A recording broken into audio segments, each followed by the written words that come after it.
ইনশাআল্লাহ আল্লাহ রসুল বলছেন যে আমাকে জিবরাইল একবার মেরাজে নিয়ে গেলেন উপরে। তো যেতে যেতে দেখি হঠাৎ অনেক মানুষ তুকরাজ সাফাহুম বিমাকারিজ মিনান নার, যাদের জিহ্বা এবং ঠোঁটকে আগুনের কেঁচি দিয়ে কেটে দেওয়া হচ্ছে। জিহ্বা এবং ঠোঁটকে আগুনের কাঁচি দিয়ে কেটে দেওয়া হচ্ছে। আমি তো অবাক হয়ে গেলাম। আমি বললাম, জিবরাইল মান হাউলাই, এরা কারা? একই কথা, মানুষের ঠোঁট জিহ্বা আগুনের কাঁচি দিয়ে কেটে দেওয়া হচ্ছে, এরা কারা? তখন জিবরাইল আলাইহিস সালাম বলছেন, হাউলাই খুতবাউ মিন উম্মতিক, এরা হচ্ছে আপনার উম্মতের বক্তা, যারা বক্তৃতা করে বেড়াইত। আমি এ কথা বলিনি। এ কথা কে বলেছে বলেন তো? মুহাম্মদ সাল্লাল্লাহু আলাইহি সাল্লাম। এ বাক্য আমার নয়, আমি বাংলা করলাম মাত্র। হুবাহু আরবি দেখতে চাইলে এখানে একটা বই পাওয়া যাবে, বক্তা ও শ্রোতার পরিচয়। বইয়ের নাম কি? বক্তা ও শ্রোতার পরিচয়। কে বক্তা কে শ্রোতা আপনি পড়ে দেখেন। আমি অনুবাদক। রাসূল সাল্লাল্লাহু আলাইহি সাল্লাম বলছেন যে মৌলানা সাহেবকে যখন জাহান্নামে দেওয়া হবে তখন ভঁড়িটা আগে বের হয়ে যাবে। তো ভঁড়িটা নিয়েও ঘুরতে থাকবে। গরুর পায়ে ধান মারার সময় গরু যেমন ঘুরে, গরুর পায়ে আপনারা কি কোনোদিন ধান মারা দেখেছেন? মাগুরা জেলার মানুষ যে মলন মালা, ও আচ্ছা, ওটা আমরা বলি মারণ মারা। মারণ মারা চাঁপাইনবাবগঞ্জের ভাষা, রাজশাহী চাঁপাইনবাবগঞ্জ। তো মৌলানা সাহেব ঘুরবে, জাহান্নামীরা সেখানে জমা হয়ে বলবে, মালাক, কি ব্যাপার হুজুর, আপনার কেন এমন অবস্থা? তখন হুজুর বলবেন, কি করি, আমরুকুম বিল মারুফ ওয়া আতিহি, আমি ভালো বলেছি, ভালো করিনি। যে সুন্দর করে দাড়ি ছোট করে রেখেছে, সুন্দর করে ঝকঝকে করে দাড়ি কি করা আছে? ছোট করা আছে। সুন্দর করে বাড়িতে বেপর্দা আছে, মেয়ে কলেজে পড়ছে, এমন পর্দার বক্তব্য দিল, একবারে মাগুরা জেলাকে ভেঙে দিল। মানুষ কাঁপতে কাঁপতে একবারে ছেঁড়া বেড়া লেগে গেল। হুজুর মানুষ, সুদ ঘুষের চাকরি আছে, মাস গেলে বেতন পাই, ভালো হিসাব। ধর্ম পাগল নয়, হুজুরের বিচার হবে। মনে রাখবেন, সর্বপ্রথম যাকে জাহান্নামে দেওয়া হবে, যাকে দিয়ে জাহান্নাম উদ্বোধন করা হবে, তিনি হলেন মওলানা মানুষ। আমি বলিনি, মুহাম্মদ সাল্লাল্লাহু আলাইহি সাল্লাম বলেছেন, হাদিস বুখারী মুসলিম।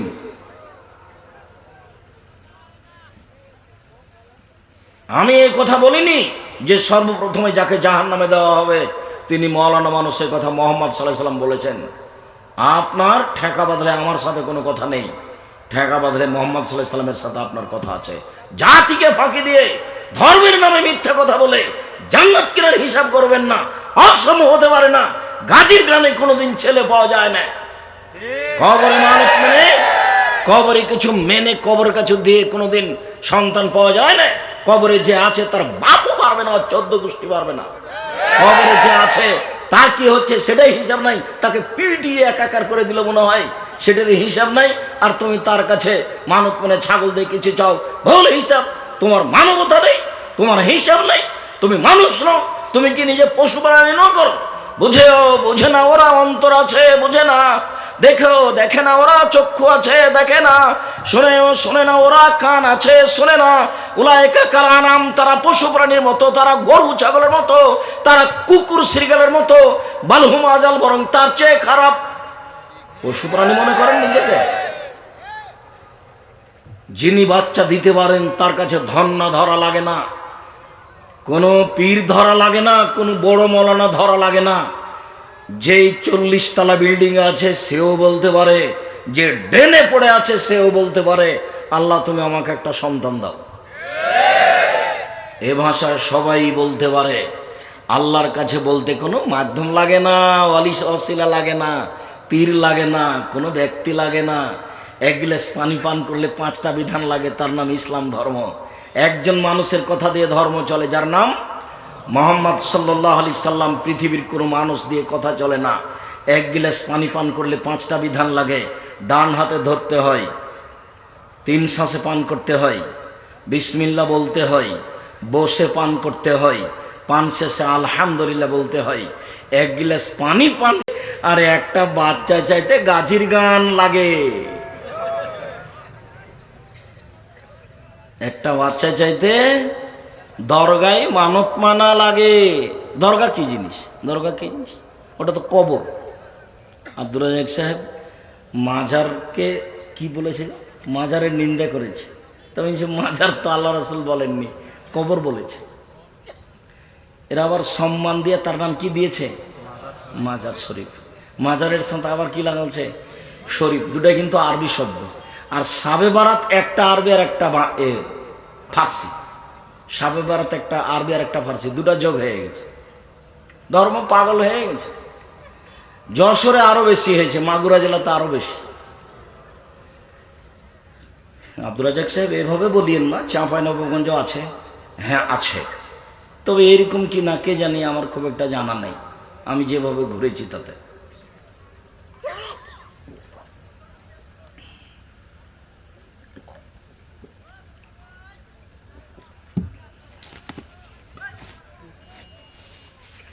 দ্বিতীয় কথাটা শেষ করে নি, তাড়াতাড়ি কথা শেষ করবো ইনশাআল্লাহ। পৃথিবীর মানুষ, আল্লাহকে মানো, রাসূলকে মানো, তোমার আমল বাতিল করো না। ইবাদত যদি রাসূলের পদ্ধতিতে না হয়, যদি শিরক হয়, আমল বাতিল হবেই হবে। নির্ধারিত দিনে মরা মানুষের নামে গরু ছাগল জবাই করলে শিরক হবে, তখন আমল বাতিল হবেই হবে। নবীর সুন্নাত অনুযায়ী ইবাদত না হলে আমল বাতিল হবেই হবে। কাউকে বলা লাগবে না, কাউকে বলা লাগবে না। যেইভাবে আপনি দোয়া করছেন, এই পদ্ধতি যদি নবীর না হয় তাহলে আমল বাতিল হবেই, কাউকে বলা লাগবে না। হজ সফরে যাওয়ার জন্য হাজি ক্যাম্পে ঢাকাতে ঢুকেছি, তো মৌলানা সাহেব বিশাল পাগড়ি জুব্বা পরে আছে, সবাইকে শিখাচ্ছে লব্বাইক আল্লাহুম্মা লব্বাইক, লব্বাইক লা শারীকা লাক, লব্বাইক ইন্নাল হামদা ওয়ান নি'মাতা লাক ওয়াল মুলক লা শারীকা লাক, লব্বাইক আল্লাহ তোমার দরবারে উপস্থিত, লব্বাইক আল্লাহ তোমার দরবারে উপস্থিত, লব্বাইক আল্লাহুম্মা লব্বাইক, হে আল্লাহ তোমার দরবারে উপস্থিত, লব্বাইক আল্লাহুম্মা লব্বাইক, লব্বাইক লা শারীকা লাক, লব্বাইক ইন্নাল হামদা ওয়ান নি'মাতা লাক ওয়াল মুলক লা শারীকা লাক। রাজত্ব তোমার, প্রশংসা তোমার, কোনো শরিক নাই তোমার। রাজত্ব তোমার, প্রশংসা তোমার, কোনো শরিক নাই তোমার, তোমার দরবারে উপস্থিত। তো যখন বলে থেমেছে তখন আমি বলছি, মৌলানা সাহেব এটা তো ইয়ালামলামে বলতে হবে, কাবা ঘর থেকে 90 কিলোমিটার দূরে এলামলাম, সেখানে গিয়ে এহরাম বাঁধবে, তখন বলতে হবে। তা আপনি যে এখানে বলে শেখাচ্ছেন সবকে, তখন আমাকে উত্তর দিচ্ছে যে বাড়ি থেকে বললেও হবে। তখন আমি বললাম যে মুহাম্মদ সাল্লাল্লাহু আলাইহি ওয়াসাল্লাম ছাই করতে এসেছিলেন কি, তার কোনো কাজ ছিল না, আপনার দিই তো চলে। তো মুহাম্মদ সাল্লাল্লাহু আলাইহি ওয়াসাল্লাম আবার কেন বললেন এলামলাম? আপনারটাই চলবে, যে বাড়ি থেকে চলে। মৌলানা সাহেবের কাছে হুজুরের কথার 5 পয়সা দাম নাই, আল্লাহর নবীর কথার 5 পয়সা দাম নাই। মৌলানা সাহেব কেন, স্বয়ং উমর রাদিয়াল্লাহু তাআলা আনহু যদি কোনো কথা বলেন, সেই কথা যদি রাসূলের না হয় তাহলে তা বাতিল হবে। যে উমর রাস্তায় হাঁটলে শয়তান সে রাস্তা দিয়ে হাঁটতো না, তার নাম উমর। আল্লাহ রাসূল বলছেন, ওমর আনতা তাসলুক ফি তারিকিন লা ইয়াসলুকু শায়তান ফি তারিকিকা। ওমর তুমি যে রাস্তা দিয়ে হাঁটো, ওই রাস্তা দিয়ে শয়তান হাঁটে না। আপনার পীর সাহেব যে রাস্তা দিয়ে হাঁটে, ওই রাস্তা দিয়ে শয়তান হাঁটে না।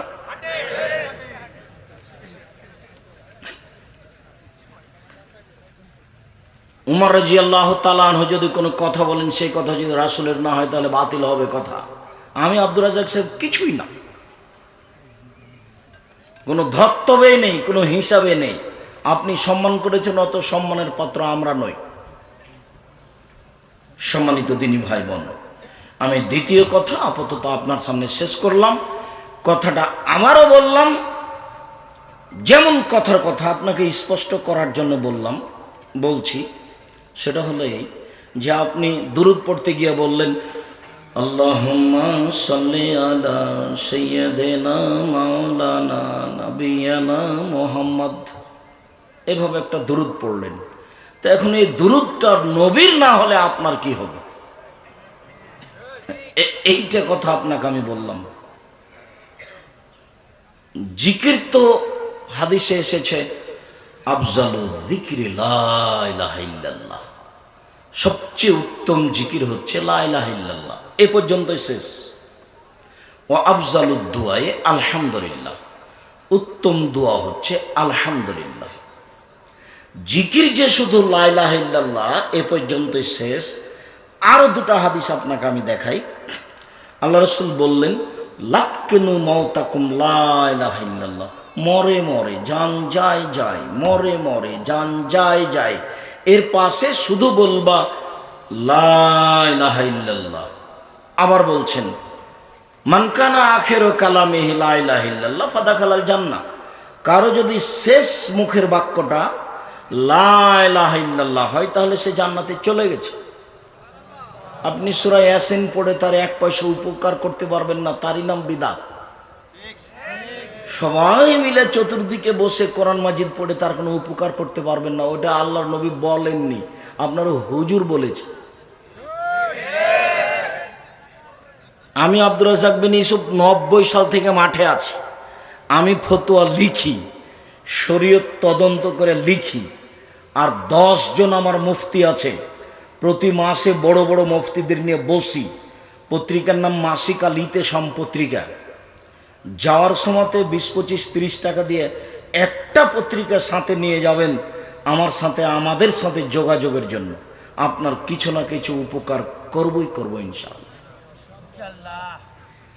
লোকটা মরে গেছে, কাপড় দিয়ে ঢেকে দেন, তো মরার সাথে সাথে কেবলামুখী করলেন কেন?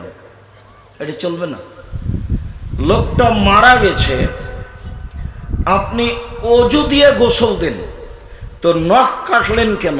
এখন তো নখ কাটা যাবে না, গোঁফ ছোট করা যাবে না, পরিষ্কার পরিচ্ছন্ন করা যাবে না, কেননা শ্বাস বন্ধ হয়ে গেছে। ওই বিধান এখন বাতিল। এখন আর একটা বিধান, ওটা শ্বাস থাকলে ওগুলো বিধান ছিল। বুঝাতে পারলাম না কথা। মুরব্বী আপনাকে বলছি, ওই যে মুর্দাকে উঠাচ্ছে, বসাচ্ছে, পেট চেপে পেশাব পায়খানা বের করছে, এগুলো হারাম, এগুলো করতে হবে না। অজু দিয়ে গোসল দিতে হবে। আর এখানে যে এটা মাগুরা জেলা, আরো যে কত বেদাত আছে আল্লাহ ভালো জানে। গোসল দেওয়ার সময়তে কে যে কি করছে একেবারে ধুলায় অন্ধকার, কে একটু দেখে না। যাওয়ার সময় একটা বই নিয়ে যাবেন, বইয়ের নাম হলো মোমর্ষ থেকে কবর পর্যন্ত। বইয়ের নাম কি? মোমর্ষ থেকে কবর পর্যন্ত। মরে মরে এ থেকে কবর পর্যন্ত সব নিয়ম দেওয়া আছে। শেষে বেদাতের একটা লম্বা তালিকা দেওয়া আছে, এইটা বেদাত, এইটা বেদাত, এইটা বেদাত, এইটা বেদাত। আর বেদাত যদি থাকে তাহলে আমল কবুল হবে না। কথা শেষ করলাম। আবার দেখেন, পৃথিবীর মানুষ আল্লাহকে মানো মানে শিরক করো না। পৃথিবীর মানুষ নবীকে মানো মানে বেদাত করো না। পৃথিবীর মানুষ তোমার আমল বাতিল করো না মানে বিদাত করলে, শিরক করলে আমল বাতিল হবে হবে। কথা শেষ করছি, রসুলের কথাটা। পৃথিবীর মানুষ আমার একটি কথা জানা থাকলে অন্যকে বলো। 2, বনি ইসরাইলের কাহিনী বলো। 3, কেউ যদি কোনো কথা আমার নামে বলে, সেই কথা যদি আমার না হয় তাহলে তার থাকার জায়গায় জাহান্নাম। হুজুর যত বড়ই হোক, পাগড়ি যত বড়ই হোক, জুব্বা যত বড়ই হোক, রেহাই হবে না। অতএব মাগুরা জেলার উপস্থিত কয়েকজন লোককে বলে দিলাম যে ইবাদত করলে আগে দেখতে হবে ওটা নবীর কথা কিনা, সাথে সাথে দেখতে হবে যে কথাটা সহি হাদিস কিনা। কেননা আব্দুর রাজ্জাক সাহেব বলে গেছেন এই দেশের মাটিতে প্রায় কতটি জাল হাদিস আছে? প্রায় 3 লক্ষ। আব্দুর রাজ্জাক সাহেবের ভাষায় কতটি আছে? 10,000। তা আমাদের 2-1টা শোনাবেন, তারপরে আপনি আপনার আলোচনায় যান। হ্যাঁ শোনাবো, 2-1টা শোনাই। একটা শোনাই। ফাজাইলে আমল বই লেখা আছে, আদম আলাইহিস সালাম ভারত থেকে 60,000 বার হজ করতে গেছেন। তাহলে 60,000 বছর বয়স হতে হবে। আপনি এখন প্রমাণ করেন কোথায় এই কথা? আল্লাহ তুমি মাফ করো, কেন যে এই কথা লিখলেন? কাশফ নামে যত কথা আছে একটাও ঠিক না। আপনাকে দেখালাম একটা। আল্লাহু আকবার বলার পূর্বে কোনো কথা বলতে পাবেন না, বিসমিল্লাহ চলবে না। আল্লাহু আকবার এত পাওয়ারফুল শব্দ যে তার পূর্বে বিসমিল্লাহ চলে না। ওযু করেছেন সুন্দর করে, আল্লাহু আকবার, আজান বলছেন কানে হাত দিয়ে, আল্লাহু আকবার, এত পাওয়ারফুল শব্দ যে ওর পূর্বে কোনো কিছু চলবে না। আপনি বলছেন উঠেন উঠেন, ঘুম থেকে নামাজ উত্তম, এইটা আপনার বাপের কথা। চাঁপাইনবাবগঞ্জের ভাষায় এটা কি তোর বাপের সম্পত্তি? এটা হলো চাঁপাইনবাবগঞ্জের ভাষা। পৃথিবীর সারা পৃথিবীর মানুষ যদি একদিকে হয়ে যায় যে আজানে আল্লাহু আকবারের পূর্বে কোনো শব্দ বলা যাবে, তবু কিয়ামত পর্যন্ত ওই শব্দ গ্রহণযোগ্য হবে না। কেন? মুহাম্মদ সাল্লাল্লাহু আলাইহি সাল্লাম আজানের প্রথম শব্দ উল্লেখ করেছেন আল্লাহু আকবার। আমি আর আপনি ভালো মনে করে কোনো লাভ নেই। একজন ব্যক্তিকে ভালো মনে করতে হবে, যার নাম মুহাম্মদ সাল্লাল্লাহু আলাইহি সাল্লাম। আমি বলেছি করোনা ভাইরাসকে লক্ষ্য করে বাংলাদেশের মসজিদে কেন, কাবা ঘরের মসজিদে যদি 3 ফুট দূরে দূরে দাঁড়াই, কিয়ামত পর্যন্ত দাঁড়াই, তবু তার বৈধতা আসবে না। 3 ফুট দূরে প্রমাণ করার জন্য মুহাম্মদ সাল্লাল্লাহু আলাইহি সাল্লামকে আবার আসতে হবে।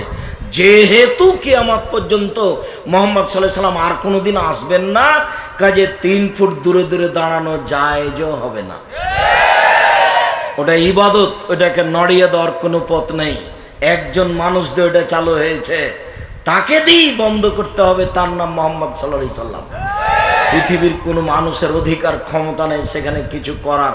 তার নাম ইবাদত। সম্মানিত দিনী ভাই বোন, চলে আসলাম। অল্প সময় এক খেলে চেয়ে থাকবেন। আজ থেকে আপনাকে আমি শাবান মাসের কিছু নফল সিয়াম রাখার জন্য অনুরোধ জানাবো। আর 15ই শাবান খাস করে সিয়াম পালন করে ভুল পদ্ধতিতে আগায়েন না, নইলে পরকাল হারার সম্ভাবনা আছে। মর্মে আপনাকে আমি বিনীত আন্তরিকভাবে অনুরোধ করব। আল্লাহ তাআলা বলেন, ইয়া আইয়ুহাল্লাযীনা আমানু কুতিবা আলাইকুমুস সিয়াম কামা কুতিবা আলাল্লাযীনা মিন ক্বাবলিকুম লাআল্লাকুম তাত্তাকুন। হে মুমিন পুরুষ নারী, তোমাদের প্রতি সিয়াম ফরজ করা হয়েছে যেমনভাবে তোমাদের পূর্ববর্তীদের প্রতি সিয়াম ফরজ করা হয়েছিল, যাতে কোনো তোমরা পরহেজগার হতে পারো। অত্র আয়াতে ফরজ সিয়ামের কথা বলা হয়েছে, আর বলা হয়েছে সিয়ামের ফলাফল হলো পরহেজগার হতে পারবে মানুষ। এই ছেলে, দয়া করে ব্যস্ততা দেখাবেন না, যদিচ জায়গাটা বসার মতো নয়। আমি অবশ্য নিজে বুঝতে পারিনি যে কিভাবে এরকম একটা প্রোগ্রাম হয়ে গেল। তো যাক হয়েছে, আলহামদুলিল্লাহ। সে নিয়ে আর আমি কিছু বলতে চাচ্ছি না, কেননা এই মুহূর্তে সেটার আর আমি কোনো প্রতিকারক করতে পারবো না। তো এসেছি, আপনারা এসেছেন, দুটা কথা বলবো, এটাই সবচেয়ে ভালো হবে। তবে আপনি এক খেয়ালে চেয়ে থাকবেন, বসে থাকবেন। খবরদার, আপনার পাশ থেকে কোনো বাচ্চা যদি উঠে যায় তাহলে আপনি তাকে বসানোর চেষ্টা করবেন, কেননা তার পাশ দিয়ে হেঁটে গেলে ও আর আমার কথাটা ধরতে পারবে না। এমনভাবে এক খেয়ালে চেয়ে থাকবেন যে পাখি যেন মনে করে আপনি পাথর। আর মনে করিয়েন না যে আমি কেসা কাহিনী বলবো, এই সবজি লেখার, আপনি বাদাম খাবেন আর গল্প করবেন আর বসে থাকবেন আর মাঝে মধ্যে জিকিরে সাঁপ দিবেন। এরকম কাজ আমি কোনোদিন করিনি, আজকেও করব না। ওটা জিকির নয়। আল্লাহ রাসূল কোনো বৈঠকে বসলে 70 বারের বেশি বলতেন এই দোয়াটি, রব্বিক ফিরলি ওয়া তুব আলাইয়া ইন্নাকা আনতাত তাওয়াবুল গাফুর। প্রতিপালক, আমাকে ক্ষমা করো, আমার তোবা কবুল করো, তুমি বড় ক্ষমাশীল, তুমি বড় তোবা কবুলকারী। এ দোয়া মুখস্থ আছে। হুজুর যে মাঝে মধ্যে জিকির করাচ্ছে, তিনি তার প্রমাণ দিতে পারবেন না কিয়ামত পর্যন্ত সময় থাকলো, কিয়ামত পর্যন্ত। আর আমি যেটা বলছি এবারে নগদ দেখাবো, নগদ। এই দেখেন, একটা বই আছে এখানে, কে বড় লাভবান। বইয়ের নাম কি? কে বড় লাভবান। তাতে একটা আলোচনা আছে ক্ষমা। এখানে একটা বই আছে উপদেশ, তাতে একটা আলোচনা আছে ক্ষমা। তাতে এই হাদিসটা পাবেন।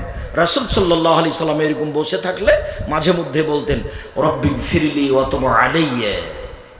ইন্নাকা আনতাত তাওয়াবুল গফুর, এই দোয়া পড়তেন।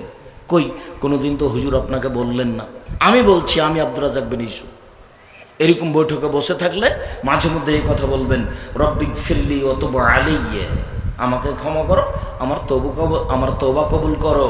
ইন্নাকা আনতাত তাওয়াবুল গফুর, তুমি তো বেশি বেশি ক্ষমাশীল, বেশি বেশি তওবা কবুলকারী, তুমি তো খুব তওবা কবুলকারী, তুমি তো খুব ক্ষমাকারী, করো, আমাকে ক্ষমা করো।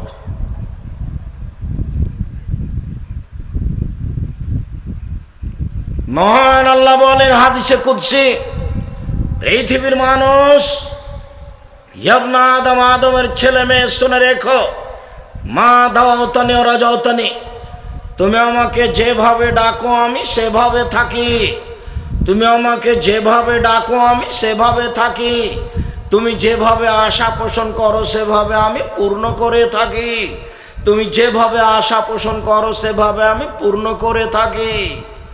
গাফারতুকা আলা মা কানা মিনকা ওয়ালা উবালি, আমি তোমাকে ক্ষমা করে দেব, আমি পরোয়া করি না তুমি কত বড় পাপী, আমি পরোয়া করি না তুমি কত বড় পাপী, আমি পরোয়া করি না তুমি কত বড় পাপী। ইবনে আদম লা বালাগাত যুনুবুকা আনানাস সামায়ে, আদমের ছেলে মেয়ে শোনো, তোমার পাপ বেশি হতে হতে যদি আকাশে লেগে যায়, ফাস্তাগফারতানি, এরপরে যদি তুমি আমার কাছে ক্ষমা চাও, গাফারতু লাকা, আমি তোমাকে ক্ষমা করে দেব, ওয়ালা উবালি, আমি পরোয়া করি না তুমি কত বড় পাপী, আমি পরোয়া করি না তুমি কত বড় পাপী, আমি পরোয়া করি না তুমি কত বড় পাপী। আদম সন্তান শুনে রেখো, আমি যখন ইবলিসকে বললাম যে সরে যাও, আমি বললাম ফেরেশতাকে আদমকে সিজদা করো, তো তুমি সিজদা করলে না, সরো, তুমি আমার রহমত থেকে সরে যাও।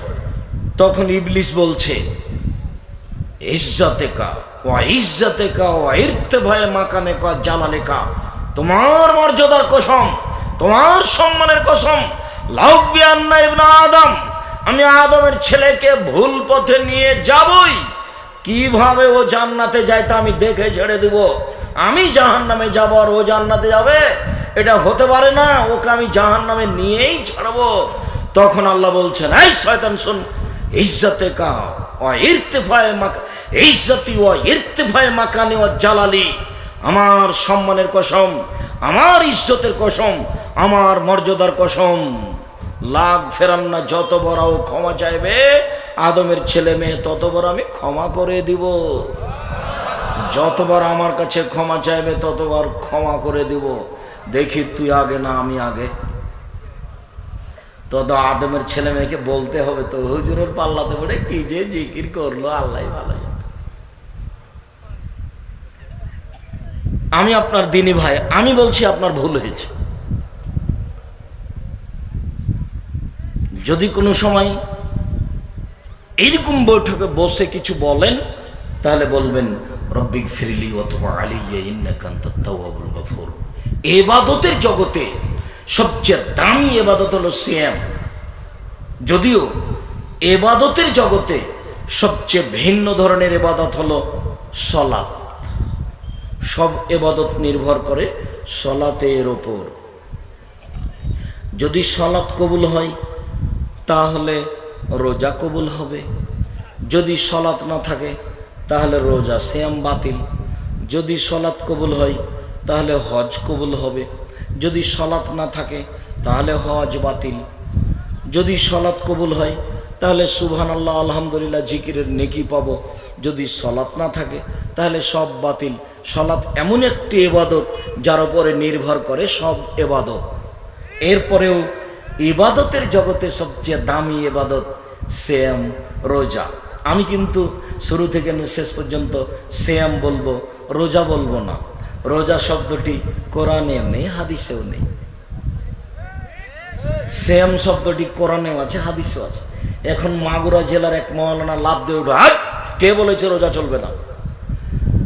আচ্ছা, তো উনি যদি বলতেন এইভাবে যে রোজা চলবে তবে সিয়াম বলা ভালো হয়, এরকম বলে একটা মানায়, তো একবারে লাভ দিয়ে এমনভাবে উঠলো যে মনে হচ্ছে যে একবারে সিয়াম বলাটাই অপরাধ, রোজা বলাটাই ঠিক। অথচ রোজা শব্দ কোরআনেও নেই, হাদিসেও নেই। আর রোজা আর সিয়াম এক নয়। রোজা মানে উপবাস থাকা, আর সিয়াম মানে বিরত থাকা। রোজা মানে কি?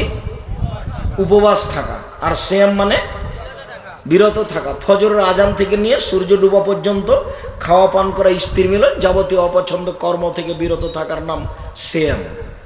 অপছন্দ কথা ও কর্ম থেকে বিরত থাকার নাম সিয়াম। এই ছেলে, এই ছেলেগুলি হাঁটছে মানে কি? পাশ থেকে আপনি খেয়াল করতে পারেন না? এই ছেলে বসো। অবাক হিসাব, তোমার শরম হয় না? তোমার একটা ইতস্তবোধ থাকা দরকার। আমি এখানে কোরআন হাদিসের কথা বলি আর তুমি দাঁড়িয়ে হাঁটো কি করে? তোমার একটা হুঁশ হয় না? তোমার একটা বিবেচনা নেই? তোমার একটা বোধোদয় নেই? তোমার একটা বোধগম্য নেই? তোমার একটা হিতাহিত জ্ঞান নাই? বেটা, আমি মনে করো আমি কাহিনী বলতে এসেছি, আমি ঈশ্বর জলের কাহিনী বলি। অতএব বিবেচনা করবেন। আপনাকে আমি অনুরোধ জানাচ্ছি, আমার একটা বাক্যের নামে 1 কোটি টাকা। মুহাম্মদ সাল্লাল্লাহু আলাইহি সাল্লামের মুখের কথা। আমি আপনার এই গ্রামে চলে এসেছি যার জন্য আপনি ভাববেন না অন্য কিছু। আমি আব্দুর রাজ্জাক বিন ইউসুফ, কথার 19-20 হয় না, কথার 15-20 হবে না। যা বলছি তাই থাকবে কিয়ামত পর্যন্ত। আর আপনাকে আমি একজন মুসলিম মনে করি। আপনি তো বহু দূরের কথা, হিন্দু এসে এখানে বসে থাকবে, আমি তার উপকার করবই কিছু না কিছু। সে যদি আপনার বৈঠকে 10 টাকা দান করে যায়, তাহলে তার দুনিয়াবি উপকার হবে। সম্মানিত দিনী ভাই বোন, ইবাদতের জগতে সবচেয়ে দামি ইবাদত হলো সিয়াম। কয়েক মিনিট রাসূল সাল্লাল্লাহু আলাইহি ওয়াসাল্লাম বললেন, জান্নাতের 8টি দরজা, জান্নাতে একটি দরজা 8টি। মিনহা বাবুন, তার একটি দরজার নাম রায়ান, লায়াদ খোলে ইল্লা সায়মন। সেই দরজা দিয়ে সিয়াম পালনকারী ব্যক্তি ছাড়া কেউ ঢুকতে পাবে না। যখন মানুষ জান্নাতে ঢুকবে 8টা দরজা দিয়ে, তখন 8টা দরজায় ফেরেশতা থাকবেন। হজ পালনকারীর জন্য একটা দরজা আছে, ফেরেশতারা বলবেন আসেন আসেন, যারা হজ করেছেন এই দরজা দিয়ে আসেন। দানকারীদের জন্য একটা দরজা থাকবে, ফেরেশতারা বলবেন আসেন আসেন এই দরজা দিয়ে আসেন। সিয়াম পালনকারীদের জন্য একটা দরজা থাকবে, ফেরেশতারা বলবেন আসেন আসেন এই দরজা দিয়ে আসেন। রাসূল সাল্লাল্লাহু আলাইহি সাল্লামকে আবু বকর সিদ্দিক রাদিয়াল্লাহু তাআলা জিজ্ঞাসা করলেন, আল্লাহর নবী, সব দরজা দিয়ে ডাকা হবে এমন কি কেউ আছে? তখন আল্লাহ রাসূল বললেন, হ্যাঁ আবু বকর সিদ্দিক, তুমি তার মধ্যে। যাকে সব দরজা থেকে ডাকা হবে তুমি তার মধ্যে একজন। তো সিয়াম পালনকারীর শেষ ব্যক্তি ঢুকে গেলে এটা দরজা বন্ধ হয়ে যাবে, বাকি তখন খোলা থাকবে। তার মানে হজ করার পরেও দান করা দরজা দিয়ে ঢুকতে পারবে, দান করার পরেও সে ব্যক্তি হজ পালনকারীর দরজা দিয়ে ঢুকতে পারবে। কিন্তু সিয়াম পালন করা ব্যতীত এই দরজা দিয়ে ঢোকা যাবে না, এটা বন্ধ হয়ে গেছে। তখন সব খোলা। একটা যখন বন্ধ, 7টা তখন খোলা। বুঝা গেল না মনে হয় কথা? এই দরজা দিয়ে শুধু কারা ঢুকতে পারবে? সিয়াম পালনকারী। সিয়াম ইবাদতের জগতে ব্যতিক্রম ইবাদত। আপনাকে আমি দেখাচ্ছি সবচেয়ে দামি ইবাদত। উমামা বাহিলি রাদিয়াল্লাহু তাআলা আনহু বলেন, আমি রাসূল সাল্লাল্লাহু আলাইহি সাল্লামকে বললাম, মুরনিবে আমালিন, আল্লাহর নবী একটা আমলের কথা বলেন তো আল্লাহর নবী, যেটা করলে আমি জান্নাতে চলে যাব। তখন আল্লাহ রাসূল বলছেন, উমামা আলাইকা বিসম ফাইন্নাহু লা মিসলা লাহু। উমামা, তুমি সিয়াম পালন করো। ইবাদতের জগতে সিয়ামের মতো কোনো ইবাদত নেই, অন্য এক বর্ণনা নেই। উমামা, তুমি সিয়াম পালন করো। ইবাদতের জগতে সিয়ামের সমপর্যায়ের কোনো ইবাদত নেই। কেউ বলতে পারবে না হজ হচ্ছে সিয়ামের মতো, কেউ বলতে পারবে না সালাত হচ্ছে সিয়ামের সমপর্যায়ে, কেউ বলতে পারবে না। কেন? এর সাথে কারো মিল নেই, একটা ভিন্ন ইবাদত। মিল নেই কিভাবে সেটা একটু দেখাই। আবু হুরায়রা রাদিয়াল্লাহু তাআলা আনহু বলেন, রাসূল সাল্লাল্লাহু আলাইহি সাল্লাম বলেছেন, কুল্লু আমাল ইবনে আদম ইজাফুল হাসানাতু বিআশরি আমসালিহা ইলা 700 জিব। আদম সন্তান যেটাই করুক, আল্লাহ বলবেন ফেরেশতা নেকি লিখে দাও 10, বাড়াও 700, আরো বাড়াও। কি করলো? ফকিরকে 10টা টাকা দিল। নেকি লিখে দাও 10 নেকি, বাড়াও 700, আরো বাড়াও। কি করলো? সুবহানাল্লাহ বলল। তো ফেরেশতা নেকি লিখে দাও, বাড়াও 700, আরো বাড়াও। কি করলো? হজ করলো। তো নেকি লিখে দাও, বাড়াও, আরো বাড়াও। তখন আল্লাহ তাআলা বলছেন, তবে শ্যাম হলো আমার ব্যাপার, প্রতিদান আমি দিব। কেউ শ্যাম পালন করলে তার নেকি আল্লাহ কাউকে দিতে বলেন না। আমি যদি বুঝাতে না পারি আমি অক্ষম, কি দিয়ে বুঝাই বলেন তো? গাজীর গানে বেশি বোঝা যায়। আমি তো চেষ্টা করছি যে শ্যামের নেকিটা আল্লাহ কাউকে দিতে বলবেন না। সব আমলের নেকি আল্লাহ কাকে দিতে বলবেন? ফেরেশতাকে। এটা মনে হয় মনে থাকবে না? কথা থাকবে ইনশাআল্লাহ। তো কি দিবেন? আরেকটা কথা মনে রাখেন, সিয়াম পালন করে কিন্তু 10, 12, 200, 500 নেকি পাওয়া যায় না, অন্য কাজে পাওয়া যায়। দেখবেন কেউ যদি মানুষকে মাটি দিতে যায়, জানাজা পর্যন্ত থাকে, তাহলে 1 কেরাত নেকি পাবে। মাটি দেওয়া পর্যন্ত থাকলে 2 কেরাত নেকি পাবে। 1 কেরাত হলো উহুদ পাহাড়ের সমান। উহুদ পাহাড় হলো 4 কিলোমিটার প্রশস্ত, 8 কিলোমিটার লম্বা। নিচে কত আছে মানুষ জানে না।